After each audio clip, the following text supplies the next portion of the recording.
Eh bien, bonjour à tous. Nous allons commencer cette deuxième conférence de notre après-midi dédiée à une question importante qui est la sobriété désirable et durable pour l'immobilier. Alors, cette sobriété durable et durable, nous l'avons déclinée en 3 conférences. La première qui vient de s'achever était passionnante sur le vivant, comment le vivant peut être un allié sobre pour faire des projets sobres, résilients et inspirants. La deuxième auquel nous allons participer maintenant, c'est la question des bâtiments désirables. Comment faire pour que la sobriété finalement rime avec désirabilité. Et tout à l'heure à 17 h, une question sur la redirection écologique, qui est une approche qui nous permettra de voir comment on peut, grâce à cette redirection écologique, avoir une sobriété qui soit à la fois pérenne et acceptée. Et nous aurons le plaisir de travailler, de réfléchir de la rue au quartier. Alors, une sobriété désirable et durable pour l'immobilier. On voit bien que dans le contexte actuel, cette sobriété est nécessaire face à tous les défis que nous avons à relever. Je ne vais pas les reciter. Tout à l'heure, dans la conférence sur le vivant, nous avons eu le panel de toutes les catastrophes, on va dire, les effondrements de la biodiversité, les problèmes bioclimatiques et j'en passe. Et donc, ce que nous voulons surtout remarquer, c'est que cette sobriété dont on parle, elle n'est pas simplement foncière, elle n'est pas simplement énergétique, elle n'est pas simplement numérique, ce n'est pas simplement une ressource. Et c'est ce dont nous allons parler cet après-midi. Et nous allons réfléchir à savoir comment et pourquoi faire de la sobriété un projet commun qui soit mobilisateur. Quels sont les leviers qu'il faut actionner pour pouvoir l'obtenir? Et enfin, comment faire pour passer finalement d'une sobriété incrémentale où tous les ans on vous dit il faut gagner encore 5%, encore 10% pour que ça devienne structurel et désirable. Alors, nous avons la chance pour parler de ces sujets d'accueillir Michaël Dandrieux, sociologue, cofondateur d'Eranos et enseignant à Sciences Po Paris, à l'école du management et de l'impact. Merci. Michel Raymond, architecte, fondateur et gérant de Atelier Michel Raymond. Anne-Sophie Delamarre, directrice du département programmation et assistance à maîtrise d'ouvrage de Harpas Trans, et Léna Lockwood, en charge de toutes les questions autour du confort, de la santé et du bien-être par l'immobilier, et qui, par ailleurs, vous avez vu, est Living Future Accredited, qui est Well IP et Faculty également de Harpas Trans. Alors, quelques mots pour vous présenter Harpas Trans, qui fête cette année ses 30 ans. Tout d'abord, notre présentation de notre raison d'être, c'est créer ensemble un immobilier et des villes à impact positif, qui nous paraissent être les enjeux de demain pour le secteur de l'immobilier et en particulier pour Harpas Trans, qui a toujours été un peu engagé et toujours un peu innovant puisque nous sommes certifiés Bicorp depuis 2017 et ce dont nous sommes très fiers puisque là actuellement nous sommes en recertification. Alors notre équipe travaille autour de 3 axes principaux pour pouvoir atteindre un immobilier sobre et désirable. Donc, c'est continuer à contribuer au rééquilibrage du vivant, concrétiser l'évolution des modes de vie par l'immobilier et agir pour la redirection écologique du secteur de l'immobilier.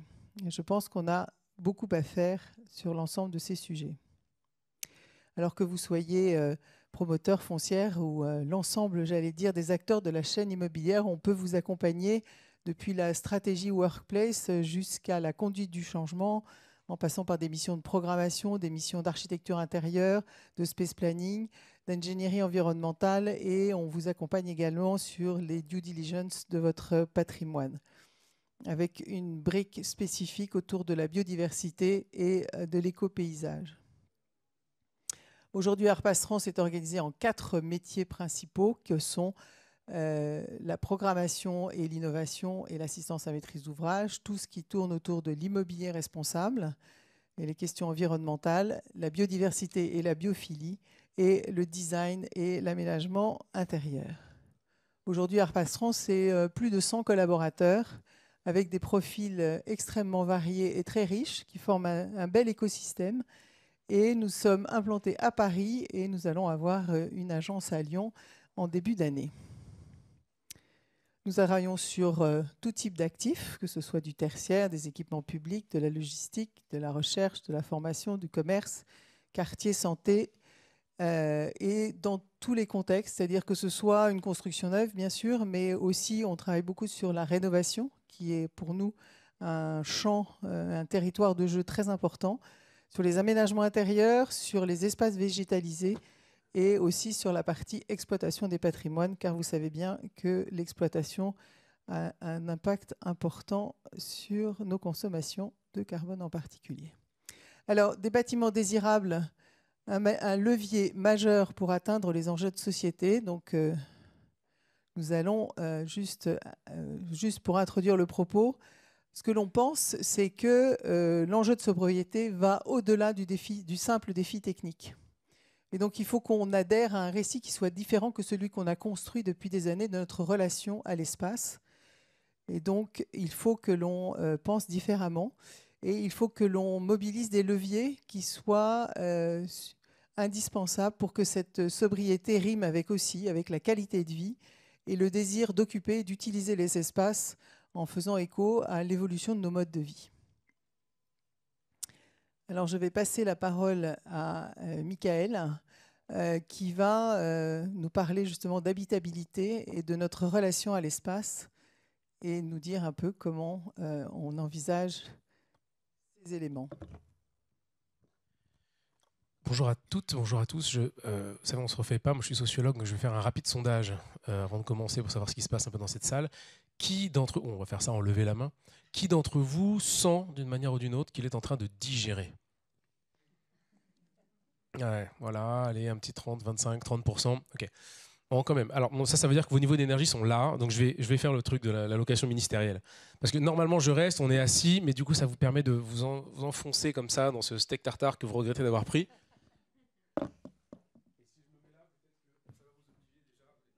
Et puis, ça donne un côté très allocation de l'UNESCO. Le micro n'est pas allumé ici. Voilà. Donc, ça vous donne un sentiment d'être sur une tribune officielle et que ce que je vais dire a été parcouru par de nombreuses fonctions. Je n'ai pas du tout besoin de ça. Donc, moi, je suis sociologue et ce que je vais essayer de faire, donc même la plus belle fille du monde ne peut donner que ce qu'elle a. Donc, il y a toute une dimension architecturale qui m'échappe. La seule chose sur laquelle on va essayer de parler aujourd'hui, ce sont les relations entre les humains. Finalement, il ne me reste que ça. Je vais essayer de faire ça en 3 points. D'abord, on va essayer de problématiser. Quel est le problème auquel on fait face? Ensuite, une petite gourmandise. On va essayer de savoir comment on en est arrivé là. Et enfin, on va essayer d'apporter des solutions, de tisser des solutions à cette problématique. Donc, quel est le problème? Comment on en est arrivé là? Et quelles sont les solutions? Dans l'état actuel du monde, j'ai la tristesse de vous annoncer qu'on passera beaucoup plus de temps sur le comment on en est arrivé là que sur le comment on va s'en sortir. Mais la bonne nouvelle, c'est que la solution de comment on va s'en sortir, c'est vous qui allez devoir la trouver. Alors, quel est le problème? Je vais vous le dire d'une manière pop, puis ensuite je vais vous le dire d'une manière un petit peu plus savante. Vous avez probablement croisé les gens de Dernière Rénovation. Soit vous les avez croisés personnellement, vous les avez vus, soit vous en avez vu à la téloche. C'est donc un groupe de gens qui se définissent comme des radicaux écologistes et dont la performance d'engagement consiste à bloquer les voies de circulation, des grandes voies, des voies d'accès. J'étais à Toulouse hier, ils avaient bloqué le périph' de Toulouse. Et je les ai vus aussi sur le boulevard Haussmann samedi d'après-midi de fête de Noël, enfin d'achat de cadeaux de Noël. Donc c'est un choix sciemment défini. Qui s'assoit. Il y avait une personne à mobilité fort réduite qui était là aussi. Donc avec son fauteuil roulant, etc. C'est des gens qui sont très convaincus. Avec de grandes banderoles dans lesquelles ils disent 12 milliards pour la rénovation du bâti, etc. etc. Bon. Vous voyez ça, hein? C'est pour vous donner l'ampleur du problème auquel on est confronté et la place qu'occupe dans la transition écologique la question du bâti. Il y a des gens qui se supergluent la main sur le sol afin de faire passer le message de l'importance de ce qu'on est en train de traverser. Et il y a d'autres, donc ça, moi, ça m'intéresse assez peu. Ce qui m'intéresse, c'est, et peut-être que vous pouvez vous projeter dans l'exercice, la configuration relationnelle des gens qui sont autour. Entre eux, parce que tout le monde s'arrête et tout le monde regarde, bien sûr. Et vous avez deux, trois grands, et on s'interroge, on parle. Ah, qu'est-ce qu'ils font, pourquoi ils font ça, etc. Et vous avez deux, trois grands discours qui sortent. Il y a, oh, ils font chier quand même, et non. Mais ça. Il y a, mais est-ce qu'ils croient vraiment que ça va changer quelque chose? Il y a ça. Il y a, ils ont raison, c'est une honte, c'est une honte. Il y a ça. Il y a, oh, moi j'aimerais bien être à leur place, mais bon, là je peux pas parce que je suis attendu acheter des trucs au magasin. Donc il y a plein de discours, et cette conversation qui se tisse, c'est comme dans l'art contemporain, la vraie conversation, elle se déroule là. Elle se déroule autour. C'est pas l'œuvre qui compte, c'est la configuration des gens. Et dans le dernier exemple que j'ai eu en date, les deux personnes qui sont passées, donc la question c'est qui va passer aux mains le plus vite, parce que la tension monte. On n'a même pas envie d'être là parce que les flics arrivent et tout. Bon. Et les deux personnes qui agissent le plus vite, le premier, c'était une dame qui traversait la rue en marchant. Donc en fait, elle allait faire ses courses, une femme probablement de la rive gauche, qui en avait en tout cas tous les apparats, et qui n'était en aucun cas dérangée par la situation. Mais qui par contre, elle leur arrachait les affiches en disant mais qu'est-ce que vous faites? Vous vous rendez pas compte, vous faites chier tout le monde avec vos trucs, empêchez les gens de traverser, machin. Qui était une personne qui n'était pas du tout impactée par la situation et qui pouvait traverser et continuer. Et une deuxième typologie de personne, qui est un monsieur, grand monsieur, qui est sorti de sa voiture et qui leur a dit vous comprenez pas, moi, chaque minute c'est de l'argent que je perds, etc. Un conducteur de VTC qui arrachait, etc. Deux typologies très intéressantes. Le premier, c'est quelqu'un qui est impacté physiquement, économiquement, c'est l'argent qu'il met dans sa poche pour nourrir sa famille à la fin de la journée par cette action-là. Et deuxièmement, quelqu'un qui n'est pas du tout impacté, mais qui, pour des questions de principe, dit quand même, il y en a marre de ces écolos, etc., qui veut faire la transition énergétique, du bâti, on s'en fout. Donc des populations très opposées. Vous voyez l'ampleur du problème auquel on est confronté, c'est qu'il y a des gens qui sont aujourd'hui tellement engagés sur cette dimension de la transition du bâti, qui sont en capacité de mener des actions comme celle-ci qui mettent parfois leur vie en danger. Je vous le dis de manière un peu plus chic. En 1993, il y a un philosophe qui s'appelle Félix Guattari qui travaillait sur la question de l'écosophie. L'écosophie, c'est une sagesse appliquée à la manière par laquelle les humains s'entretiennent avec leur environnement. Et dans son travail, on trouve cette phrase un peu perdue mais qui est magnifique. Il dit « La ville est la manufacture du destin de l'humanité. » La ville est la manufacture du destin de l'humanité. Il dit très exactement « La ville produit le destin de l'humanité » d'ailleurs, c'est encore plus beau. La ville produit le destin de l'humanité. Rien que ça. Pourquoi disait ça Félix? Tout simplement parce que dans la ville, vous avez non seulement une manufacture de biens, de services, mais vous avez aussi de la culture qui est produite. Faire vivre quelqu'un à l'intérieur d'un building, lui dire qu'il a le droit à tant de lumière, tant d'horizons, tant de fenêtres, tant d'espaces verts, ça, c'est produire de la culture. Ça fait des normes. Ces normes sociales, elles sont intégrées par les gens, qui ensuite échangent entre eux. Ils trouvent que c'est normal d'avoir accès à une fenêtre, c'est normal d'avoir des parcs, c'est normal d'avoir du transport, c'est normal, c'est normal, c'est normal. C'est-à-dire que c'est une norme, elle est produite collectivement. Qu'est-ce qui produit ces normes? Les architectes, les urbanistes, les gens de la politique, les détenteurs de clés de la ville, les collectivités locales, nous en tant que citoyens. Une fois que vous avez produit ces gens à l'intérieur de la ville, cette métropole, vous leur donnez des droits politiques de vote, ils ont des idées. Tout le monde considère que leurs idées sont uniques. Moi, mon job, c'est de poser 1000 fois la même question à 1000 personnes différentes et que 1000 fois, ils me répondent le même truc en pensant tous que c'est une chose unique. C'est ça mon métier. On est tous un peu les ventriloques de l'époque, j'ai envie de dire. L'époque parle au travers de nous, on répète des choses. Pourquoi? Parce qu'on a grandi dans des villes avec des normes. Quand Guattari dit « la ville produit le destin de l'humanité », elle dit tout simplement, en produisant un bâti, en produisant un espace, en construisant l'espace, vous construisez les relations des gens, vous les induisez. Il dit il y a une lithographie, il y a une écriture dans la pierre.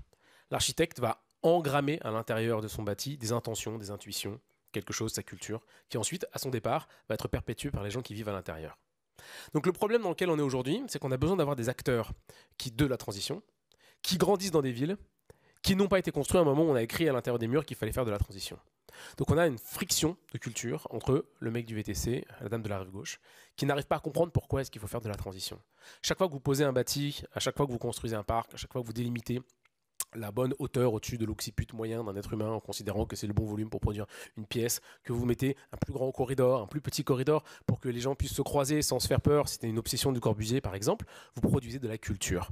C'est en ce sens qu'on peut comprendre que la production de la ville dépasse de très loin la production matérielle de la ville. Elle produit en réalité des réalités symboliques. Le problème, c'est que nous, on est très mauvais à analyser les réalités symboliques. Déjà, quand on dit c'est symbolique, ça veut dire ça compte pas en français. Un euro symbolique, ça veut dire rien du tout. Alors que nous, ce qu'on apprend en anthropologie, c'est que tout ce qui est symbolique est premier. Et puis ensuite, vous allez faire un monde matériel. Il faut vivre avec. Mais tout ce qui est symbolique, c'est tout ce qui compte. Vous savez, quand quelqu'un vous dit non, mais je te demande pardon, et vous voyez que c'est pas vrai, ça suffit pas. On dit mais tu le penses pas. Ça apporte pas le réconfort d'avoir quelqu'un qui ne pense pas ce qu'il dit. Alors qu'il l'a dit matériellement. Les ondes de la voix ont parcouru l'espace qui vous sépare. Non mais excuse-moi. Certains d'entre vous, je vois pas trop de jeunes, peut-être là vous au premier rang, mais moi j'ai des étudiants, là je reviens de Sciences Po. Déso, ça vous dit quelque chose, Déso? Non mais Déso. Ah mais non mais je t'ai trompé avec ton mec et tout, mais désolé. Ça marche pas ça. Il faut s'asseoir, prendre le temps, une pénitence, un procès. C'est un processus par lequel les gens s'accordent en comprenant que ce type qui est en face, il a compris ce qu'il avait fait. Et c'est la raison pour laquelle les procès durent longtemps. C'est parce que c'est un processus. Je te présente mes excuses, j'ai compris ce que tu avais fait, etc., etc. Donc nous, on a du mal à comprendre ça, prendre ce temps, et on a du mal à comprendre la fonction symbolique. Le problème auquel on est confronté aujourd'hui, c'est de devoir produire des villes qui prennent en compte cet aspect symbolique de l'être humain, alors qu'on a été obligé, par culture, mais aussi parce qu'après la guerre, on a été obligé de le faire, produire des villes qui reposent sur des réalités matérielles. Ça, c'est le problème. D'où ça vient, ce problème? Très rapidement, moi, deux grandes dates, 1934, 1951. 34, Le Corbusier, le machinisme détruit la ville, l'expérience que les habitants ont de la ville. Demeure insalubre, pas d'accès à la lumière, pas d'accès à l'horizon, la fonctionnalisation de la ville. C'est pas aux architectes que je vais apprendre à poser un IPN, mais 95 fonctions pour la ville fonctionnelle, ça vous dit quelque chose que vous pouvez lire dans ce petit truc, un titre brillant qui semblait à Jeanneret, la charte d'Athènes, qu'il a produite entre 1934 et 1943, entre le départ du 4e congrès international d'architecture, entre Marseille et Athènes, et puis par la suite qu'il a repris et publié anonymement en 1943. Ça, c'est le moment où on se dit il y a une fonction et une fonctionnalisation très forte de la ville. Et les 4 fonctions de la ville, c'est, vous les connaissez par cœur, habiter, se déplacer, se récréer et travailler. Je l'oublie. 4 fonctions de la ville. En 1951, un philosophe allemand, dont on doit dire qu'il était nazi. Moi, je fais partie de l'école d'Emmanuel Levinas, qui dit qu'on ne peut pas faire de la philosophie sans rentrer dans Heidegger, ne serait-ce que pour en sortir. Donc c'est vrai que je vous dis d'où vient la source. Et on considère qu'on peut approcher la pensée tout en étant très précautionneux sur l'homme. Et ce monsieur donne une conférence à Darmstadt, une ville qui avait été rasée, 300 millions de mètres cubes de débris partout, qui avait été rasée. Et c'est un congrès qui avait pour but de se demander comment on reconstruit la ville matériellement. Et lui, il leur dit, vous plantez. On n'a pas de problème de logement. Comme problème de logement, les gens dorment dans la rue, Martin. Il dit, non, c'est pas ça le sujet. Vous n'avez pas de problème de logement, vous avez un problème d'habitation. Bah oui, mais alors c'est quoi la différence? Ah, alors se loger et habiter, c'est pas pareil. Mais si, regardez, se loger, le Corbusier, le fonctionnalisme. Non. Ça, c'est justement ce qui produit des logements inhabitables. Un logement inhabitable, qu'est-ce que c'est? Bah, c'est quelque chose sur lequel tu as le bon mètre cubique au-dessus de l'occiput moyen. Et les gens y vont s'y loger. Par contre, ils vont aussi y mourir. Rappelez-vous juste, le maréchal des logis, c'est celui qui met la paille pour les chevaux. Donc le logement, c'est le cube à l'intérieur duquel les gens vont. La désirabilité, là, elle est néant. Et pourtant, ils peuvent avoir été administrés de manière ingénieriale, de manière urbaniste, comme étant quelque chose de un bien, c'est propre, ça marche. Une autre vision de la construction qui se déroule ici. Et Heidegger dit, mais pas du tout, vous vous trompez. Habiter, c'est un phénomène très ample, très vaste. Habiter, c'est demeurer, c'est séjourner, c'est un truc humain. Et il dit cette phrase magnifique, on est, au sens être, être, on n'est que pour autant que l'on habite. Il faut vraiment garder cette phrase. On est, un être humain n'est que pour autant qu'il habite. La capacité à être en tant qu'être humain, elle est proportionnelle à sa capacité à habiter dans un lieu. Et c'est pour ça que naît toute cette philosophie de l'habiter, qui ensuite sera déclinée par Gaston Bachelard, ce fantastique livre qui s'appelle Poétique de l'espace, que vous avez déjà lu, que vous devez relire si vous ne l'avez pas lu, dans lequel on parle des petites choses qui constituent le chez-soi. Les niches, les tiroirs, les recoins, les malles. Qu'est-ce que c'est qu'un grenier? Pourquoi on va au grenier en allant voir des photos un peu lyophilisées du passé, avec les généraux, les colonels, les photos des grands-parents? La cave. On descend toujours à la cave avec une appréhension. Derrière ces murs, on semble qu'il y ait toute la terre comme ça qui nous attend. On ne descend jamais à la cave d'ailleurs, par volonté. On y va toujours en ayant un petit peu peur. La cave, le grenier, l'ascension, la verticalité, les fonctions humaines. Et donc, comment on en est arrivé là? Tout simplement parce qu'on a confondu ces deux mots, habiter et se loger. Et il se trouve qu'un certain nombre de projets, moi il se trouve qu'aujourd'hui je suis prof à Sciences Po, mais j'ai grandi dans une banlieue très pauvre de 94, du Val-de-Marne, avaient été produites avec exactement cette erreur-là de pensée. Du moment qu'on peut loger les gens, ils pourront y habiter. Et moi je fais partie d'une génération de gens qui, dans des lieux dans lesquels on nous avait parqués pour pouvoir habiter, y ont été et ils sont morts. Gens qui sont morts, l'un de mes amis que je ne peux plus voir. Donc je conclue rapidement parce que je vois qu'on prend le micro. Vous avez compris le problème, habiter et se loger, c'est pas la même chose. Qu'est-ce qu'on peut faire maintenant, nous, collectivement? Tout simplement tirer le fil de cette question de la désirabilité, non pas pour construire et mettre des gens à l'intérieur d'un lieu, mais pour comprendre l'ensemble du dispositif symbolique qui est vécu et prouvé par un être humain. Je donne un exemple qui me fait marrer, mais on travaille avec des architectes qui nous demandaient comment on a la preuve qu'un lieu est habitable et vivable. Et je leur dis, lâchez un chat dedans. Et puis le lieu où le chat va se poser, ce sera le lieu le plus habitable. Ils sont très forts les chats pour trouver ça. Si le chat veut se barrer, c'est que c'est pas habitable, c'est pas vivable. C'est une histoire drôle. On pourrait le dire aussi de manière un peu plus savante. Mais la chose que moi je voudrais laisser au milieu de la table, là, au milieu de la salle, là, dont on pourra parler, c'est cette véritable différenciation entre la fonctionnalisation du logement, qui est une erreur, qui est une idée, qui à l'intérieur de nous est très profondément engrammée, qu'il faut arriver à tirer pour arriver à s'en déprendre. Le seul exercice qui nous revient à faire aujourd'hui, c'est de faire ce que font les sciences humaines, écailler les évidences, rendre problématique ce qui est évident, c'est Michel Foucault qui disait ça, rendre problématique ce qui est évident, c'est Pierre Bourdieu qui disait ça, et vous questionner sur les matières, les espaces, les rapports, les relations, pour arriver à faire ce que aucune philosophie européenne aujourd'hui n'a permis de faire, alors c'est un grand enjeu mais j'en finirai là, c'est-à-dire non pas penser les personnes, mais penser l'espace relationnel entre les gens. Qu'est-ce qu'on y projette? Quel est l'espoir? De quoi on a envie? Quels sont les désirs? Et je disais qu'on n'avait pas la solution, parce que même la philosophie européenne est concentrée sur la question de l'ontologie, mais elle n'arrive pas à penser la relation. Donc on n'a pas la solution. Mais par contre, pour construire des villes habitables, vivables et désirables, c'est ce qu'il faut qu'on fasse. Merci. Merci, Michael. Je passe la parole à Michel qui va, à travers quelques exemples, nous montrer comment on conçoit des bâtiments et des villes habitables. J'ai essayé de montrer 2 bâtiments que j'ai construits, en quoi je pense qu'ils sont désirables. Et après, on va voir en quoi... Comment on fait pour passer? C'est là. Voilà. C'est là. Ou avec... Oui, ça va aller avec la flèche, là, oui. Voilà. Donc moi, je suis architecte, je construis des bâtiments. Je ne sais pas si je pense énormément, mais en tout cas, je pense avec mes yeux. Et je vais essayer de vous montrer en quoi les 2 bâtiments que je vais vous montrer, je pense qu'ils sont désirables. Je pense que j'ai essayé de définir ce que c'était. Je veux dire, depuis que je suis tout petit étudiant en architecture, j'ai toujours eu cette question au centre de ma tête. Je ne construis pas pour quelqu'un sans savoir à quoi ça va servir, quoi. Donc j'étais étudiant en architecture en seconde année, on me demandait de faire un logement. Je dis mais c'est qui le logement? C'est qui les gens? Donc je me suis cassé, j'ai arrêté 3 ans mes études. Et je suis revenu 3 ans après avoir fait des tas d'expériences dans tous les sens qui ne ressemblaient pas trop à l'école d'architecture. Une fois que j'avais un peu compris que c'était plus compliqué que ça. Donc voilà. Et puis j'ai fait du chemin et je vous montre 2 bâtiments. Donc il y en a un, c'est un centre de recherche du groupe Air Liquide. Donc c'est le groupe Air Liquide, tout le monde connaît. Un centre de R&D, c'est fantastique d'avoir la chance de faire ça.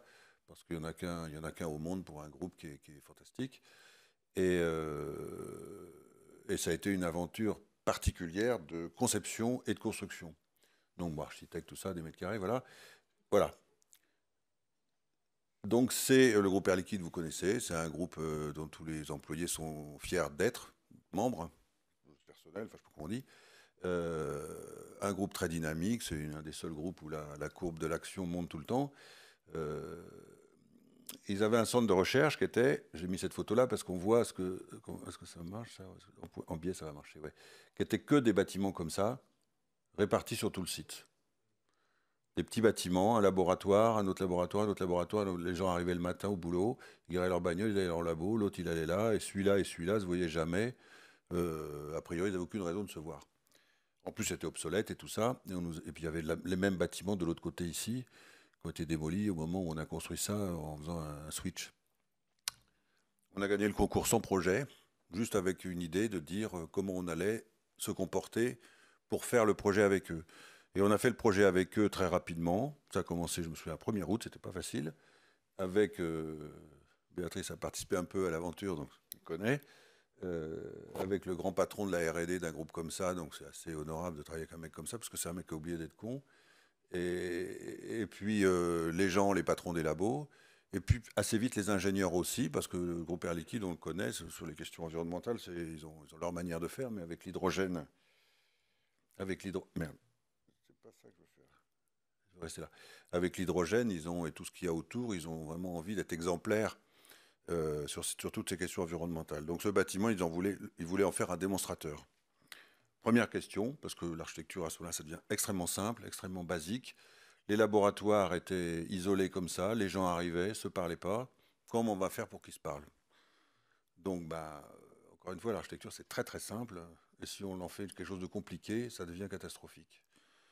Donc là, moi, j'en ai fait quelque chose de très très simple. J'ai dit, pour que les gens se parlent, avant de faire les labos, avant de faire les bureaux, on va faire le lieu de la rencontre. Donc on a créé ce lieu qui est ici, qui est là, qui est ce qu'on appelle une artère. On a appelé l'artère avec Delabroix, qui était ce patron R&D, un mec de numéro 5 ou 6 ou 7 du groupe, enfin, un mec important et très, très, très, très, très engagé, très investi. Voilà, et c'est un lieu comme ça, sur 3 niveaux, qui est d'abord le lieu par où on arrive, le lieu où on s'assoit. Alors, c'est encore pas meublé, c'est pas équipé. Il y a toutes les salles de réunion, ici, là et là. Il y a tous les parcours, les portes d'entrée dans les labos et les portes d'entrée dans les bureaux de part et d'autre. Et on arrive, et c'est le lieu où finalement, c'est le lieu le plus important, et c'est le lieu qui n'est pas dans le programme. C'est le lieu qui, comme mon professeur de mathématiques disait quand j'étais gosse, il disait, les mathématiques, ça sert à rien. J'adorais cette phrase. Là, c'est un lieu qui sert à rien, a priori, parce qu'il n'est pas dans le programme. C'est pas un bureau, c'est pas un labo, c'est pas un chiotte, c'est pas un truc comme ça. Mais c'est finalement le lieu le plus important. Et là-dessus, donc voilà une autre vue de cet espace-là. On peut rejoindre, il y a 3 niveaux de labo, 2 niveaux de labo, 3 niveaux de bureau. Et là-dessus, on a fait ce lieu qui est au cœur du système et qui est vraiment l'armature, la colonne vertébrale de tout le bazar. Après, on s'est dit, comment on entre là-dedans? Parce qu'un centre de R&D du monde entier, on accueille les chercheurs du monde entier, de tout le groupe et puis d'autres. Donc on a fait la tête. Alors, comme j'aime bien aussi me situer dans le territoire, ce bâtiment, il est exactement au degré près nord-sud. Là, le sud là-bas, le nord ici, est-ouest. C'est-à-dire que cette façade-là, qui est la façade nord, elle n'a pratiquement jamais le soleil. Donc quand on entre à contre-jour et petit à petit, on va découvrir la lumière et le soleil au fur et à mesure. Et le matin et le soir, le matin c'est une chose, la lumière vient de gauche et le soir la lumière vient de droite, donc il y a vraiment une espèce de vie du bâtiment, il palpite en fonction des moments de la journée. Quand il y a du soleil, ce n'est pas le cas, là on est sur le plateau de Saclay, je ne sais pas si j'ai dit. Et donc on a fait le lieu de la rencontre, le lieu de l'arrivée, c'est ici, un lieu comme ça qui fait 24 mètres de diamètre, qui est le lieu où jusque-là tout le monde peut rentrer, et à partir de ce mur-là, donc on franchit un premier mur, à partir de ce mur-là, il y a un contrôle d'accès, les tourniquets, secret industriel, il n'y a que les employés qui passent. Mais ce lieu-là peut accueillir 6 mètres de haut ici, aucun poteau bien sûr, et un lieu, on m'avait demandé, faites un lieu qui exprime la légèreté du gaz, parce que l'air liquide c'est du gaz. J'ai dit, wow, je ne sais pas ce que ça veut dire. Moi, je ne fais pas de l'architecture comme ça, quoi. Je ne fais pas de la légèreté du gaz avec un architecte, ça fait de la gravité, d'abord. Alors ça la sublime ou ça la fait, mais ça fait de la gravité. Et donc après j'ai insisté, ils m'ont dit faites un lieu qui, quand on rentre dedans, on soit sans voix. C'est ce que j'ai essayé de faire et je crois que ça marche comme ça, toute modestie mise à part. C'était un monsieur qui était le numéro 2, qui s'appelait Le Prince Ringuet, le cousin du très grand Le Prince Ringuet d'avant. Donc on avait la chance d'être en relation avec des gens qui avaient quand même une espèce de vision du monde. C'était pas des gens qui partaient. Pour eux, la France, c'était vraiment pas. C'était comme c'était rien, quoi. C'est des gens qui sont installés dans le monde, ces gens-là. C'est ça qui était fantastique. Après, les bureaux. Donc les bureaux sont branchés là, 3 ailes de bureaux. Les labos, je ne vais pas les montrer parce qu'on n'a pas le temps. C'est des choses très techniques, très, très modulables, etc. Et les bureaux donc, sont branchés comme des clés USB branchées sur cette armature. On rentre dans les bureaux, 18 mètres d'épaisseur, un noyau avec les fonctions centrales. Tout ça, ça a été aménagé par Béatrice. et ses équipes. La façade, quand on regarde vers le sud, et si on regarde la façade, parce que j'en profite pour dire que dans le côté démonstrateur, il y avait un petit côté comment on fait pour montrer qu'on est exemplaire vis-à-vis du climat, par exemple. Ces bureaux sont à Saclay, c'est des bureaux donc avec des gens qui sont chicos et tout. Aucune climatisation, aucun rafraîchissement, rien. Une VMC, c'est tout. Des brasseurs d'air, ici et là, et des ouvrants qui s'ouvrent d'un côté, là, et de l'autre, et une ventilation transversale qui fait, quand il fait 36 degrés en canicule, à 16 heures, il fait 26 degrés dedans. Et ça marche. Plusieurs années de suite, et c'est pas moi qui le dis, c'est les chercheurs qui sont en général, qui n'aiment pas trop les architectes, donc ils ne sont pas forcément à nous passer la brosse à reluire, mais là, ils étaient très contents. La façade extérieure avec le brise-soleil, les entrées d'air qui sont protégées des insectes et des oiseaux et des cambrioleurs, comme ça reste ouvert la nuit, etc. Et voilà, et le jardin à l'extérieur où les pauses de midi, etc., où le bâtiment est baigné dans un univers végétal qui, là, est encore en train de pousser parce que c'est le début du jardin. Voilà. Deuxième opération, encore plus, je dirais, on va dire, dans ce système de désirabilité, qui est une opération qui s'est faite avec un concours beaucoup plus classique. C'est un hôpital, un morceau d'hôpital avec des blocs opératoires, des salles de réanimation. Enfin, je dirais, c'est le moteur de l'hôpital. C'est un très grand hôpital à Lyon, qui est un CHU, qui est un des 10 plus grands hôpitaux de France, très réputé, mais c'est pas ça, visuellement, il n'a pas l'air très réputé. Donc voilà, des gens, enfin, voilà l'aspect actuel de l'hôpital, c'est pas très joyeux.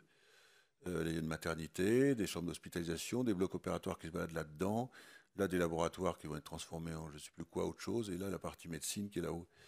Et on nous a demandé de faire les blocs opératoires là.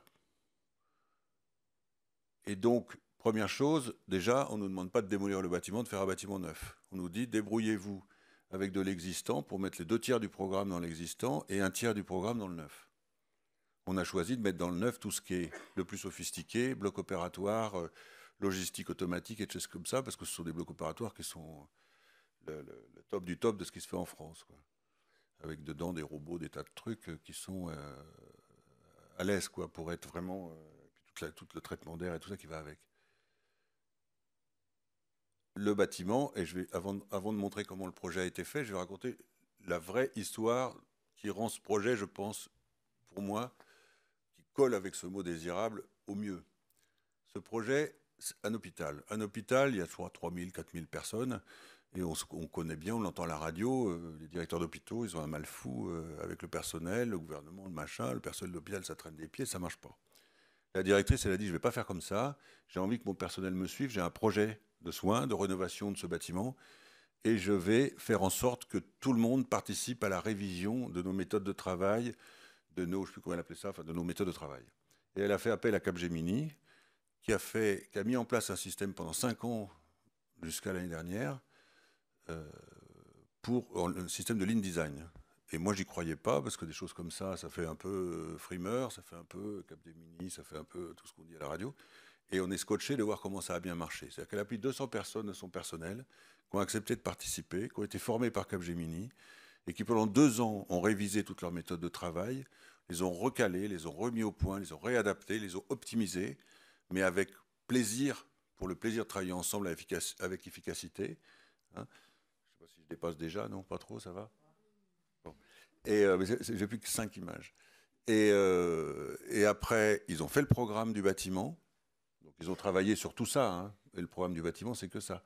Après, ils ont fait le programme du bâtiment de la même façon. Donc, il y avait des blocs opératoires. Mais comment on va mettre les blocs opératoires? Le terrain est tout petit. Il y a une avenue qui devait passer là, qui finalement ne passe plus, mais le terrain s'arrête de toute façon. Donc, les blocs opératoires, on ne peut pas les étaler à l'horizontale. Il va falloir les empiler. Empiler des blocs opératoires, ça ne se fait pas facilement. Comment on va faire arriver la logistique? Comment on va optimiser pour que les parcours entre les différents secteurs soient proches? Je racontais tout à l'heure qu'à force d'agrandir les bâtiments hospitaliers, souvent le personnel ne grandit pas. Et après, les gens sont tout seuls dans des espaces gigantesques. Donc, c'est important aussi de faire des espaces qui soient vastes, généreux, mais en même temps où les gens se voient, se parlent, pour que l'entraide, on va dire tout simplement, fonctionne, quoi. Et puis le plaisir de travailler ensemble aussi, parce qu'il ne faut quand même pas déconner. Il y a beaucoup de plaisir de ces gens-là pour travailler ensemble. Et quand je dis ces gens-là, c'est autant l'infirmière que le super chirurgien. Hein. Ils ont été vraiment tous au même niveau, impliqués dans l'histoire. Et donc, ils ont fait le programme du concours. On a fait le concours. Donc, pendant 200 personnes ont fait le programme du concours. D'habitude, ils sont 4. Hein. Là, ils étaient 200. Avec en ligne design, il y a vraiment des réunions. C'était vraiment incroyable, le truc. Nous, on est arrivés, on a gagné le concours. Ils ont analysé les projets. On est sorti lauréat de ça. Et après, nous, pendant le projet, pendant 2 ans et demi, on les a vus avec nos plans tous les mois. C'était le Covid, parce que le chantier commence le 2 janvier. C'était le Covid. On les a vus tous les mois pour leur présenter leur plan. Ils disaient non, la porte, c'est pas bien là. Et finalement, c'est leur projet. J'ai jamais vu un projet comme ça où le personnel n'a jamais râlé. C'est son projet, au point que le projet là, avec ce qui se passe faut pas le dire, mais je le dis quand même, ce qui se passe avec les prix qui explosent dans tous les sens, bah, le projet il est énormément plus cher que ce qui était prévu. Le directeur de l'hôpital s'est retrouvé, bah, comment je fais? C'est 1,5 fois plus cher, quoi. Comment je fais? La directrice lui a dit, si le projet n'est pas lancé tout de suite, c'est le grève générale. Donc le projet a été lancé tout de suite, il va trouver l'argent. Il n'a pas le choix. Et parce que c'est comme ça, les conditions économiques sont du moment, on ne peut pas retarder un projet de cette importance-là. Et il y avait surtout cette solidarité du personnel derrière. Encore une fois, je n'ai jamais vu ça. Donc nous, on a fait le projet comme des bons architectes qui aiment bien les outils modernes. On a fait le projet, on a assemblé les éléments du programme. On a mis un bloc opératoire ici, un autre là. On a mis des chambres de réanimation. Chaque petit cube, c'est en Revit. Hein. Chaque petit cube, c'est un volume. Si on clique dedans, on voit que dedans, il y a toutes les fonctions de ça pour le traitement d'air, la peinture, le sol, le machin, le bidule. Des ascenseurs, des bureaux, toutes les urgences qui sont ici avec tous les systèmes. On a fait le projet. On l'a assemblé pour que ça soit la fonctionnalité la plus possible. C'est-à-dire qu'en fait, on a mis un milieu et on a mis les choses autour. On a fait quelque chose de très compact où tout le monde est à côté de tout le monde. Les parcours sont le plus courts possible pour que le médecin soit consacré à soigner, à opérer et pas à se cavaler dans les couloirs d'un lieu à l'autre. Voilà. On a fait le projet comme ça. Donc on a fait le projet en volume, en 3D. Et vraiment comme ça. On l'a mis dans le bâtiment. Voilà. Comme on branche une clé USB, quoi. Pareil.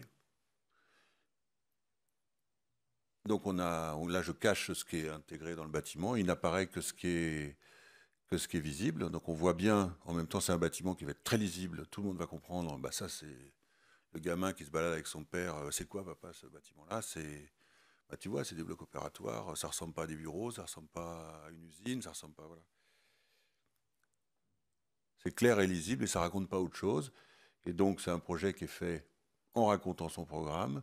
Et moi, bah, quand je suis passé sur les images de mes collaborateurs au moment où le projet était presque fini, bah, j'ai dit, bah, l'architecture, ça y est, elle est faite là. J'ai rien d'autre à faire. C'est fini. C'est un moteur sans carrosserie. Voilà. Donc, le voilà en vrai, en image de synthèse. Hein, le chantier n'est pas commencé. Donc, un bloc opératoire, un autre. Le bâtiment existant qui est caché derrière, emballé là.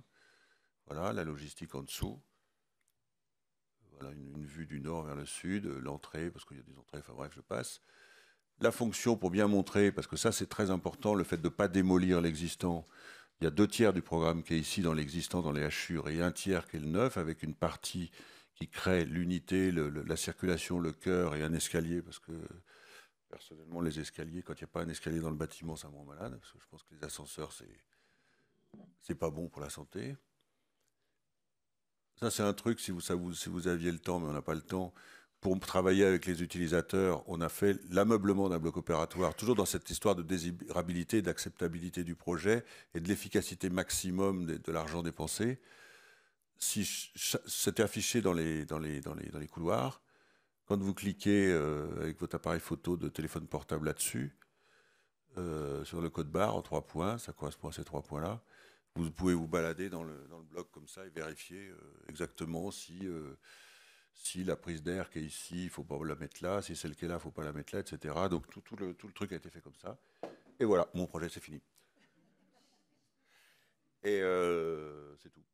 Et donc c'est un projet qui vraiment, je dirais, donc c'est un projet qui est complètement voulu par les gens.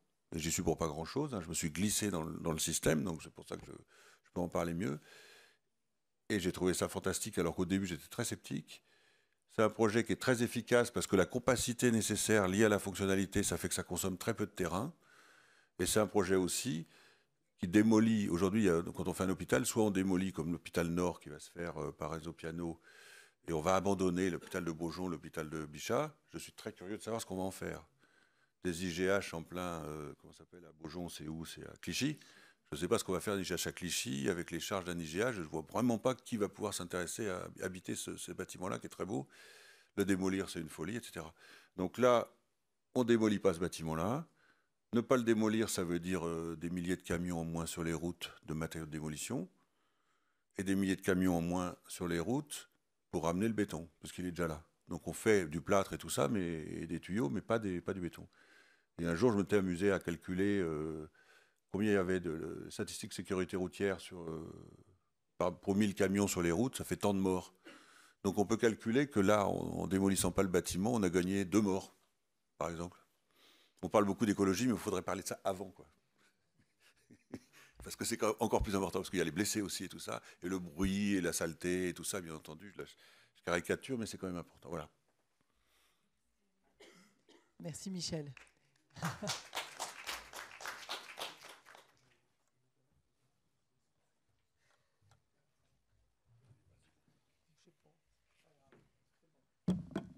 Merci beaucoup pour votre intervention, pour ces 2 exemples qui illustrent bien justement cette question de la sobriété et de la désirabilité dans l'architecture et dans l'immobilier.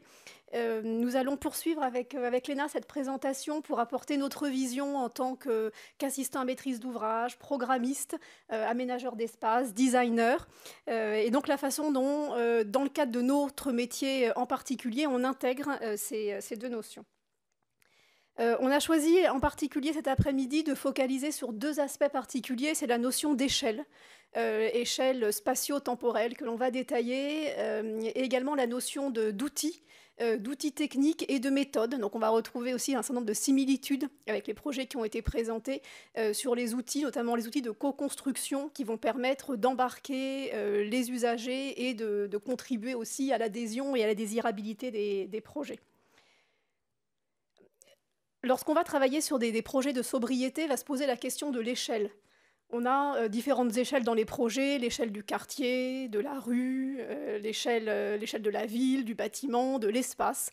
Donc va se poser tout d'abord la question de l'échelle sur laquelle on veut travailler, en voyant bien que très vite, pour travailler sur la sobriété, on est amené à dézoomer par rapport à cette échelle, parce que finalement, c'est en dézoomant du bâtiment, en allant par exemple vers le quartier, que l'on va trouver des sources de mutualisation, des sources de synergie, qui vont faire que justement, on va intégrer ces notions de sobriété.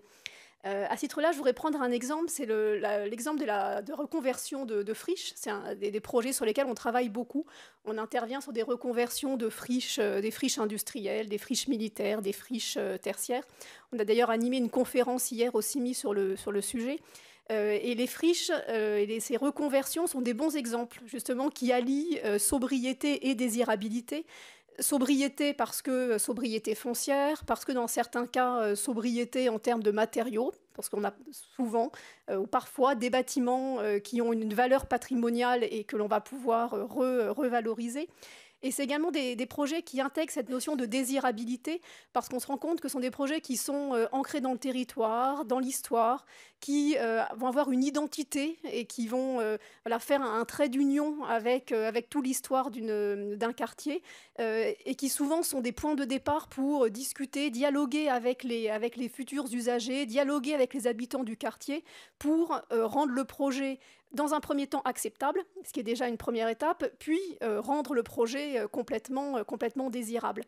Et dans ce cas des friches, on voit complètement cette notion d'échelle, c'est-à-dire lorsqu'on travaille sur une friche, on ne travaille pas uniquement sur l'espace en question, mais on voit que la reconversion de la friche va apporter une revalorisation du quartier, voire du territoire, va permettre d'accueillir des nouvelles activités, des usages, des usagers, et qu'on a vraiment une notion d'échelle qui va se dézoomer en travaillant sur ces projets. Alors, cela suppose, pour faire le lien entre ces différentes échelles, de créer des liens, des passerelles. Ce sont des passerelles qui vont à la fois être des passerelles physiques, c'est des rues, c'est des voies, c'est aussi des espaces naturels, c'est des espaces verts. On a un certain nombre d'études, notamment études du CEREMA, qui ont étudié le lien entre les projets de densité ou de densification et l'acceptabilité des projets. Et ils se sont rendus compte que le lien se fait pas systématiquement, c'est-à-dire que c'est pas parce qu'on a une densification qui est moindre que le projet est plus acceptable pour les occupants. Ce qui rend un projet plus acceptable, c'est justement la façon dont on va gérer les vides, dont on va gérer les espaces libres. Michel Raymond nous parlait justement de l'espace qui ne sert à rien, voilà, mais qui en fait est l'espace qui sert à beaucoup de choses. Et c'est justement dans le cadre de ces projets réfléchir à toutes ces passerelles, ces vides, ces espaces naturels qui vont faire l'ensemble des liens. La notion d'échelle donc se fait en termes d'espace, mais aussi en termes de temps. Et là aussi, la sobriété va se trouver au travers de l'hybridation des usages, au travers de la mutualisation, au travers de la recherche d'une chronotopie qui fait qu'un espace, en fonction de son échelle de la journée, de la semaine, du mois ou de l'année, va pouvoir accueillir différents usages, que l'on va travailler sur une densité où on parle d'intensification des usages dans les espaces et qui vont vraiment permettre d'avoir une optimisation de l'utilisation et quelque part une sobriété immobilière. Là aussi, si je reprends l'exemple des friches, c'est des choses que l'on va faire notamment avec l'occupation transitoire, c'est-à-dire que l'on va essayer, avant d'arriver au projet final, à préfigurer ce que pourraient être les nouveaux usages, ce qui prend à la fois un intérêt pour occuper les espaces un peu dans la durée, et ce qui va aussi permettre de progressivement faire adhérer les occupants, les impliquer dans le projet qui est en train de se construire. Et c'est ce qui va permettre de faire en sorte que finalement ces nouveaux usages qu'on a parfois du mal à intégrer dans les projets, on peut commencer à les tester et à les intégrer progressivement.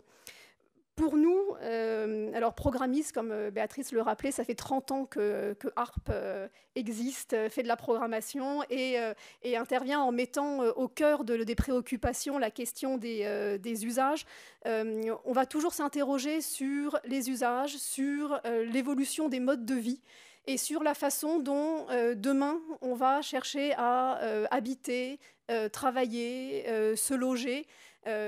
Essayer d'intégrer et d'imbriquer aussi l'ensemble de ces visions. Si je prends un exemple en particulier, c'est l'exemple des aménagements tertiaires sur lesquels on travaille beaucoup. On voit que c'est des sujets sur lesquels on est en pleine interrogation, notamment suite à l'évolution du télétravail, sur la façon de mesurer le juste espace qui est nécessaire pour répondre à l'ensemble des besoins. On voit bien qu'il ne faut pas à la fois multiplier les espaces, dans la mesure où on travaille au bureau, on travaille chez soi, on travaille dans différents lieux. Donc on ne veut pas multiplier les espaces pour des raisons évidentes de sobriété foncière, mais aussi pour des raisons de création de vie. Il n'y a rien de pire que d'arriver dans des espaces qui sont complètement vides. Donc il est important d'arriver à concentrer suffisamment d'usages, suffisamment d'activités pour pouvoir recréer la vie dans les espaces. Et se pose la question dans nos aménagements d'espace sur le bon niveau de mètres carrés qui vont permettre à la fois de répondre aux besoins et qui vont permettre de créer de la vie. Et la réponse que l'on va apporter sur ces sujets-là, c'est de repartir des usages, repartir des profils. Donc, quels sont les profils des utilisateurs? Comment est-ce qu'ils travaillent aujourd'hui? Comment est-ce qu'ils vont travailler demain? Avec qui? Pour pouvoir construire tout l'écosystème d'espace qui leur sont nécessaires, sachant que tous ces espaces ont des besoins de mètres carrés qui sont différents. Certains ont besoin de beaucoup de mètres carrés, d'autres de moins de mètres carrés. Et c'est finalement la combinaison de tous ces espaces avec tous ces mètres carrés qui ont des intensités graduelles qui vont permettre d'adapter le juste niveau de mètres carrés et de contribuer à cette sobriété. Et on va le voir avec la présentation de Léna également, qui vont aussi permettre de contribuer à cette désirabilité en créant des écosystèmes qui vont permettre aux usagers de s'approprier les espaces et d'utiliser les espaces dont ils ont besoin à un moment donné. Je vais passer donc la parole à Léna qui va poursuivre sur la vision des outils, c'est-à-dire quels outils techniques et quelles méthodes pour pouvoir mettre en œuvre ces projets alliant sobriété et désirabilité et quelles conditions de réussite aussi nous paraissent importantes sur ces sujets. Merci Anne-Sophie. Bonjour à toutes et à tous. Donc effectivement, au-delà des équipements de plus en plus performants, je vais poser ça vais être plus confortable. Il faut adopter un état d'esprit minimaliste, sans demander aux occupants de se passer du confort. Et cet état d'esprit nous mène à favoriser des solutions passives, bioclimatiques, et finalement à retourner à des modes de construction sobres, adaptés et low-tech. Je dis retourner parce qu'on savait faire avant, on a oublié, mais on y revient. Pour vous donner un exemple, ceci est une école qui est net zéro carbone. Donc, net zéro énergie, pardon. Donc, elle produit toute l'énergie qu'elle utilise et elle a atteint cet objectif en activant 2 leviers. Donc, un levier était de réduire les besoins et le deuxième était évidemment de produire de l'énergie renouvelable sur site. Et pour réduire ces besoins, ils se sont posés des questions sur est-ce que dans ce contexte, par exemple, je peux me permettre de faire de la ventilation naturelle? Est-ce que dans ce contexte, quelle est l'orientation, quelle est l'architecture qui permet d'avoir un maximum de lumière du jour, une autonomie en lumière du jour, et pour éviter au maximum le besoin d'allumer l'éclairage artificiel? Donc vous voyez ici que ce sont ces questions de cadrage qui après ont façonné la forme, l'architecture d'intérieur, l'aménagement de ce bâtiment.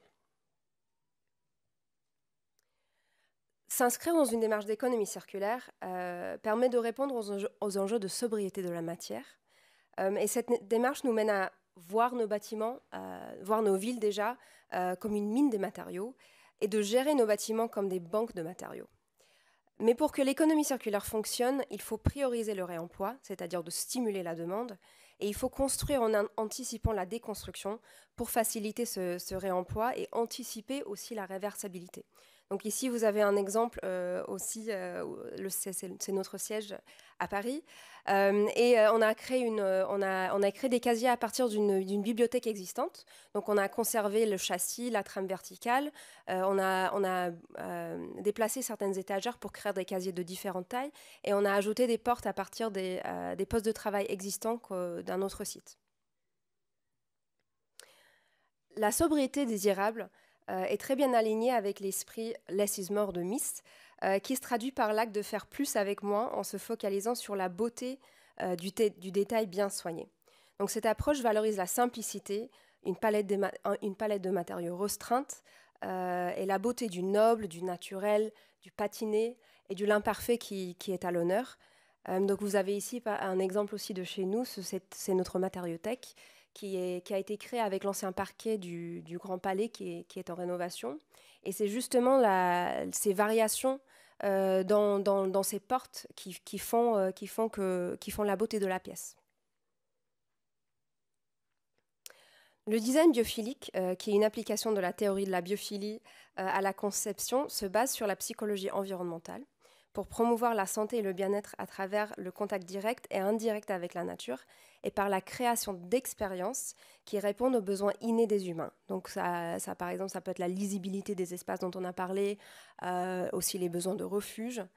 Donc ici, vous avez encore un exemple de chez nous. Ce sont des petites maisonnettes qui permettent aux collaborateurs souhaitant se retirer de la savane de l'open space à travailler dans un espace de refuge. Et finalement, on a beaucoup parlé de la co-création, mais pour asseoir aussi le propos, nous avons vu quelques solutions techniques, mais ce n'est pas suffisant pour rendre un projet immobilier désirable. Et nous, on croit vraiment à la co-conception. Michel nous a donné un très bel exemple, donc je ne vais pas insister là-dessus. Je vais ajouter par contre quelque chose par rapport à notre approche. Donc comment faire cette co-conception, comment en fait accompagner le changement, comment accompagner l'accueil de la sobriété par exemple. Alors chez Arpas Trans, nous utilisons une approche positive pour accompagner ce changement qui s'appelle Appreciative Inquiry ou l'exploration appréciative. Et cette approche commence par la découverte de ce qui est positif et de ce qui fonctionne déjà et utilise cela comme tremplin pour inspirer et pour donner de l'énergie pour élaborer un nouveau projet. Et c'est une approche qui est plutôt dans la valorisation que dans la correction. Et ça permet aux futurs occupants de se projeter dans un futur positif et désirable.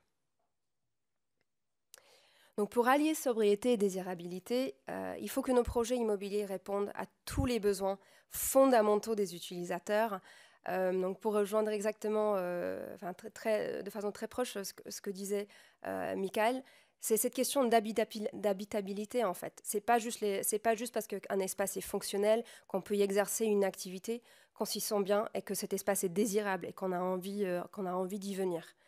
Donc au-delà de répondre simplement à ces besoins fonctionnels, un immobilier désirable et qui sera donc aussi pérenne répond aux enjeux fondamentaux et pour nous ça comprend aussi le confort, le bien-être, l'esthétique et le récit aussi, et le libre arbitre. Je vais vous en dire plus. Donc, puisqu'on sait que les espaces déclenchent des réactions différentes chez différentes personnes, par exemple, les introvertis ont différentes préférences que les extrovertis, que ce soit pour travailler, pour manger, pour se déplacer. Donc, en créant des écosystèmes d'espace, par exemple, ou à l'échelle aussi d'un quartier, qui permettent justement ce libre arbitre, ce choix. Je fais cette activité où je veux, en fonction de mes besoins.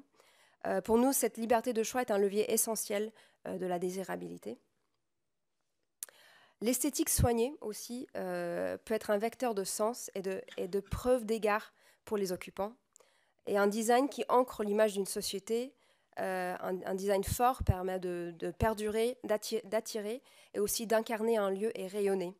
Et ça permet aussi aux collaborateurs, aux occupants de se reconnaître dans ces espaces qui les entourent pour se les approprier. Et finalement, mais pas le moindre, le bien-être et la qualité de vie sont vraiment une pointe d'entrée. C'est la base de la pyramide. Même si l'idée d'une hiérarchie de Maslow a été peut-être remise en question, on a quand même cette notion de base. Il y a une base. Et pour nous, des espaces confortables, des espaces sains et des espaces soignants, on y croit vraiment, c'est vraiment la base d'une sobriété désirée et acceptée. Donc merci pour votre attention. J'ai le plaisir maintenant, ou c'est Béatrice qui a le plaisir d'ouvrir la parole à notre panel. Merci à tous les quatre de ces présentations. Et je crois que la conclusion de tout ça, pour que finalement le bâtiment soit désirable, non seulement il faut des solutions techniques, non seulement il faut... mais je pense que le fondement et la vraie nécessité de la véritable raison qui permet cette désirabilité, c'est l'adhésion de tous les utilisateurs et de pouvoir les embarquer très en amont dans le projet. Alors nous qui sommes des programmistes, nous aimons beaucoup ça. Et je pense que vous avez parlé de flux également. Et donc je voulais savoir si vous vouliez rajouter quelque chose par rapport à tout ce qui a été présenté. Oui, moi, très succinctement, j'ai vu beaucoup les mots désirabilité et sobriété adjoints l'un à l'autre. Ce n'est pas nécessairement le cas, surtout en ce moment. Jean-Marc Jancovici disait très bien, la sobriété subie, c'est la pauvreté. Donc il va falloir travailler ardemment à ce que ces mots puissent être liés, mais ça n'est pas donné. Et donc peut-être un élément de définition distinctive, donc qui permet de dire qu'une chose n'en est pas une autre. L'habitabilité, qui est un mot que personne n'arrive à prononcer, moi je me trompe aussi tout le temps. L'habitabilité, qu'est-ce que c'est ? De quoi on parle en fait ? L'habitabilité, c'est une expérience vécue lorsqu'un espace propice à la vie semble nous inviter à y prolonger la nôtre. Expérience vécue lorsqu'un espace propice à la vie semble nous inviter à y prolonger la nôtre. C'est une définition qu'une jeune philosophe qui travaille chez nous m'a donnée un jour et que j'utilise depuis, qui s'appelle Julia. Une expérience vécue, ça veut dire que l'habitabilité, elle émerge de l'être, elle ne se décrète pas. On peut dire ça c'est vivable pour toi. La question c'est, comme vous venez de le faire, et toi tu vis mieux où ? Ah, moi je suis un peu introverti, je vais dans la petite boîte. Toi tu vis mieux où ? Les grands espaces, comme ça je peux repenser. Ok. Donc ça part de l'espace. On ne peut pas imposer l'habitabilité à quelqu'un. Dans un espace donné, la deuxième définition de l'habitabilité, le deuxième élément, c'est que c'est spatial. Contrairement par exemple au bien-être, le bien-être est mesuré par l'OCDE chaque année. C'est une disposition morale. Dans l'indicateur du bien-être, vous allez trouver des choses merveilleuses comme la confiance qu'accordent les citoyens au fait de rentrer chez eux tout seuls dans la nuit. Des trucs comme ça par exemple. Qui montent, même pour les femmes. Bien sûr, il y a beaucoup plus pour les hommes que pour les femmes. Mais elle monte partout. Les gens ont plus confiance pour rentrer chez eux tout seuls la nuit. Donc ça, c'est le bien-être. Non, l'habitabilité, c'est une expérience physique. Il y a du corps, il y a du grain, il y a de la matière, il y a un truc. Donc, deuxième mot. Et puis, troisième, lorsque cet espace physique semble nous inviter à y prolonger la nôtre. Et ça, c'est très important. Dans l'habitabilité, il y a un escompte de l'avenir. Il y a de l'espoir. Il ne suffit pas que le lieu soit sympa. Il faut qu'on se dise, ah, j'y me mettrais bien comme ça, j'y resterais bien, il y a des peut-être, il y a des demain, j'ai envie d'y revenir, il y a des choses qui pourraient se déplier là-dedans. Vous savez, on habite un lieu tout en projetant tout un tas d'images qui adviennent ou n'adviennent pas. La capacité à les projeter fait que le lieu est habitable. Donc si je donne cette définition distinctive, c'est parce qu'elle nous permet de bien comprendre de quoi on parle. C'est 3 E que je viens de donner, hein, espoir, espace, expérience. Le corps, le fait qu'il y a du grain, il y a de l'espace, et le fait qu'il y a un escompte de l'avenir, doit nous permettre, comme une espèce d'indicateur, de se demander est-ce que dans l'espace que je viens de construire, on peut y aller, est-ce qu'on peut y rester avec son corps, et est-ce qu'on peut y revenir, ou est-ce qu'on a envie d'y revenir. Et là, vous avez une espèce de définition distinctive qui répond à la question du flux, parce qu'il ne s'agit pas, Mies van der Rohe disait ça très bien, le building est parfait jusqu'à ce que la première personne rentre dedans. Voilà, il faut voir la chose exactement à l'inverse. Dès que la personne rentre dedans, ça merde, ça y est, ça vit. Et la vie, ça déborde, ça détourne, etc. Voilà. Donc je vais vous donner cette définition distinctive. Merci beaucoup. Michel, tu veux rajouter quelque chose pour conclure? Je peux juste te dire que tout ça, pour arriver à faire cette habitabilité souhaitée et tout, c'est comment y arriver. Parce qu'on peut analyser qu'elle y est ou qu'elle n'y est pas après coup, mais moi, mon problème... devant ma page blanche, comme je dirais assez naïvement, c'est comment faire. Donc il y a des expériences, parce que interroger les gens, c'est très très compliqué, parce que les gens, il faut des méthodes, quoi. Donc j'ai expérimenté cette méthode de lean design qui est extrêmement compliquée, c'est très sophistiqué. Au début, ça me paraissait vraiment un truc de baratin. En fait, ça marche. Après, je ne saurais pas trop vous expliquer comment ça fait pour marcher. Mais ça marche, mais c'est une des méthodes, il y en a d'autres. La méthode qu'on a fait avec Air Liquide, c'était vraiment plus simple. On était une dizaine autour de la table et on a dit, bah tiens, est-ce que votre vision de votre espace de travail, ça pourrait ressembler à ça? Donc on montrait une image de référence. Ah oui, mais plutôt comme ça. Et on avait des discussions comme ça, puis un croquis, puis on faisait un croquis. Et là, ce qui était très important, c'est que l'ingénieur qui était en face de nous, c'est que des ingénieurs, ils nous faisaient confiance. Et ça, c'est rare. C'est assez étonnant. Ils avaient dès le début l'idée de nous faire confiance. Bon. Et voilà, c'est tout. Mais les méthodes ne sont pas simples, quoi. C'est très compliqué parce que si on prend ça trop naïvement en disant tiens, on va faire des trucs et des machins, ça va être chouette, on va se réunir dans un salon avec des poufs et tout le bazar et on va réfléchir comment faire, ça ne marche pas comme ça, quoi. Il faut des méthodes, il faut réfléchir. Moi, c'est pas mon métier d'y réfléchir, c'est plutôt le vôtre. Mais s'il n'y a pas une méthode très élaborée, ça devient vite du baratin, quoi. Et c'est très compliqué, ça. Pas sûr de réussir. 1 minute, je peux donner une méthode, c'est exactement ça. Monsieur Kéré, qui a remporté le prix Pritzker cette année, 2022, là, il fait du lean, mais il ne dit pas comme ça. Construit des bâtiments qui sont produits et construits par les habitants de la communauté qui vont les produire. Et donc, ça s'appelle l'intégration positive. Au moment où vous coupez le ruban, 50% des gens qui sont derrière et qui applaudissent ont construit le bâtiment. Donc, s'il y en a un qui dit c'est pas super, il tape du coin comme ça, l'autre lui dit mais non, c'est génial, regarde, c'est moi qui fais la peinture. Et donc, du coup, vous construisez pour la communauté. Il a gagné le prix Pritzker. C'est très intéressant de voir le texte qui a été écrit lors de sa victoire. Vous pouvez le voir sur le site de Pritzker Prize, hein, tout simplement. C'est pour la méthode de construction plus que pour les bâtiments qu'il a remporté. C'est très intéressant. Et puis, deuxièmement, se demander quel est le phénomène anthropologique qui se déplace, qui se déplie dans le bâti. Nous, on a remporté l'appel d'offres pour bâtir l'EM Lyon avec un concurrent. C'est avec Philippe Piambaretta. Voilà. Ah bah génial, formidable. Donc vous étiez là parce que moi j'ai pitché. Hein. Donc peut-être qu'on se souvient pas, mais ah oui, j'y étais. Ah, technique. Ah bah voilà. Donc, Piambaretta refait le M Lyon, et lui, sa question, c'était « Je pose pas la première pierre avant de me demander qu'est-ce que l'enseignement au XXIe siècle ?» Et le projet, là, ce grand bâtiment, c'était, avant tout, c'est pas le bâtiment, c'est qu'est-ce qu'enseigner ? Ça veut dire quoi apprendre ? Ça veut dire quoi un livre ? C'est quoi une notion ? C'est quoi la formation ? Et donc, vraiment, se jeter sur le phénomène anthropologique, qu'est-ce qu'est guérir ? Qu'est-ce qu'être soigné ? Qu'est-ce que le soin ? Et puis aussi, comme Joanne Tronto le rappelle, une philosophe américaine, dans l'architecture du soin et dans les parties prenantes, il y a aussi qu'est-ce que voler quand on a un oiseau au-dessus d'un stade. Vous savez, ce stade Minneapolis, pour quelques millions, ils auraient pu protéger les oiseaux, mais ils ont essayé de ne pas le faire. Du coup, les oiseaux, paf, ils se tapent le stade en verre et ils meurent. Donc, se reposer la question pour tout le vivant qui est autour du bâtiment, qui vont s'en servir volontairement ou pas, hein, et en se posant cette question, fondamentalement, quel est, non pas l'usage, mais quelle est la manifestation du vivant derrière le bâtiment. Là, vous avez des trucs formidables. On a un beau programme devant nous pour faire des bâtiments sobre et désirable, et allier ces deux mots. Merci à tous. Nous sommes là jusqu'à 17h, pardon, excusez-moi, avec une autre... Alors oui, la zapette. On a une autre conférence qui commence... Ah, c'est toi, la zapette.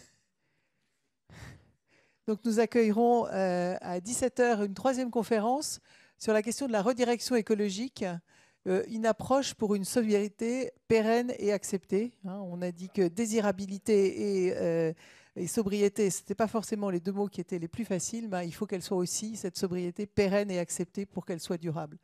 Et donc nous aurons le plaisir d'accueillir Vincent Côté, qui est paysagiste et urbaniste chez Richez et Associés, Hervé Moelle, qui traite de la prospective chez Harpastrans, Arnaud Noyen, qui est le directeur du pôle immobilier durable de Harpastrans, et Gwenaëlle Chabroulet, qui est notre DG en charge de la partie développement et marketing. Et nous parlerons de la rue et du quartier. Voilà, nous sommes à votre disposition jusqu'à 17h pour répondre à vos questions. Merci.